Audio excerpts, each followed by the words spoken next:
తిరుపతి నగరపాలక సంస్థ కార్యాలయంలో నిర్వహించిన ప్రజా ఫిర్యాదుల పరిష్కార వేదికకు 23 వినతులు వచ్చాయని నగరపాలక సంస్థ కమిషనర్ ఎన్ మౌర్య తెలిపారు. నగరపాలక సంస్థ కార్యాలయంలో ప్రజా ఫిర్యాదుల పరిష్కార వేదిక కార్యక్రమం నిర్వహించారు. 18 మంది నేరుగా వచ్చి సమస్యల పరిష్కారం కోరుతూ వినతులు అందించగా 5గురు ఫోన్ ద్వారా సమస్యలు తెలిపారు. వినాయక సాగర్లో పాడైన పరికరాలు మరమ్మతులు చేయించాలని, రవీంద్రనగర్లో ప్రజలకు త్రాగునీటి వసతి కల్పించాలని, పద్మావతి పార్క్ వద్ద ఆకతాయిల మద్యం సేవిస్తున్నారని, వాహనాలు పార్కు చేయకుండా దిమ్మెలు ఏర్పాటు చేయాలని కోరారు.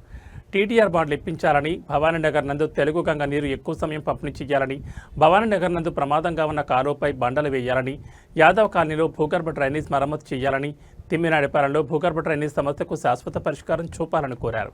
అన్ని ఫిర్యాదులు ఆయా విభాగాల అధికారులకు పంపామని, పరిష్కరించాలని ఆదేశించామని కమిషనర్ తెలిపారు.